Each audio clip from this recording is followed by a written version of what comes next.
करते हैं दाखिला वजीर साहब की, क्योंकि दाखिला वजीर साहब ने रात देर के लिए ट्वीट पर यह जानकारी दी कि जमात इस्लामिया जम्मू कश्मीर पर पाबंदी बरकरार रहेगी और ये वजाहत कर दी कि जम्मू कश्मीर जमात इस्लामिया पर मज़ीद 5 साल पर पाबंदी रहेगी और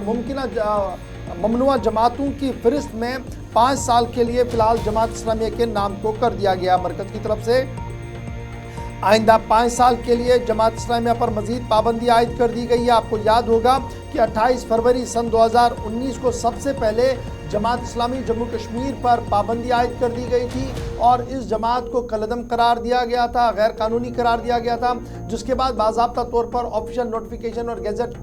मरकज़ी हुकूमत की तरफ से जारी कर दिया गया था और अब एक बार फिर 5 साल की तौसीक़ कर दी गई है उस हुक्मनामे को जो 2019 में जारी कर दिया गया था। हुक्मनामा जारी होने के फ़ौरन बाद वज़ीर दाखिला अमित शाह की तरफ से ट्वीट किया गया, जिस ट्वीट के अंदर उन्होंने इस बात की वजाहत की कि इंतहा पसंदी, दहशतगर्दाना कार्रवाइयाँ और दीगर मुल्क मुखालिफ सरगर्मियों के अंदर जिस तरीके से जमात इस्लामिया जम्मू कश्मीर सरगर्म थी उसके पेश नज़र ये फैसला लेना काफ़ी ज़रूरी था। एक तरफ से ये उन्होंने कहा, दूसरी तरफ से अपने ट्वीट में उन्होंने ये साफ कर दिया कि वज़ीर आज़म नरेंद्र मोदी की दूर अंदेशाना कार्रवाइयाँ और वज़ीर आज़म की जो लीडरशिप है उसके अंदर मुमकिना खुशहाल रियासत को मुमकिन बनाने के लिए इस तरीके के इक़दाम किए गए हैं और ये मौसर इक़दाम जो है वो सामने आ रहे हैं। इब्तिदाई खबरों के मुताबिक 2019 से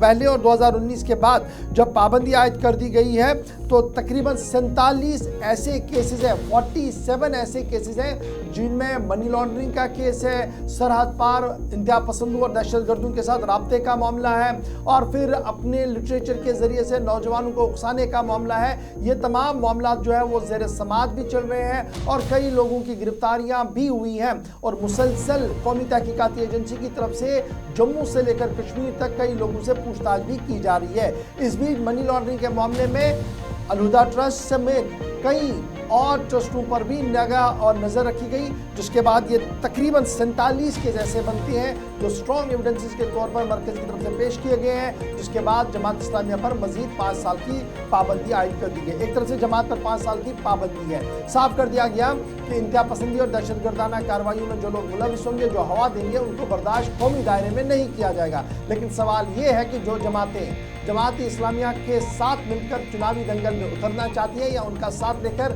चुनावी दंगल में हिस्सा बनना चाहती है, क्या उनके लिए भी वाज़ेह पैगाम वज़ीर दाखिला साहब ने अपने ट्वीट में दे दिया है या नहीं, एक बड़ा सवाल है। क्योंकि जम्मू कश्मीर की कुछ सियासतदान अक्सर पिछले कई महीनों से हम देख रहे थे कि जमात के लिए वोकल होकर एक स्टैंड भी ले रहे थे और बात भी कर रहे थे, लेकिन जमात इस्लामिया को लेकर रात देर गए जो दाखिला वज़ीर साहब का स्टैंड है वो उन तमाम बातों की वजाहत है जो लगातार पिछले कई हफ्तों से चल रही थी। तो फिलहाल जमात पर फिलहाल मज़ीद 5 साल की पाबंदी रहेगी, कौमी तहकीकाती एजेंसी भी कार्रवाई करेगी और तमाम जो कानूनी दायरे और शिकंजे हैं वो मज़ीद सख्त हो गए हैं जमात इस्लामिया के लिए फ़िलहाल मज़ीद 5 साल के लिए।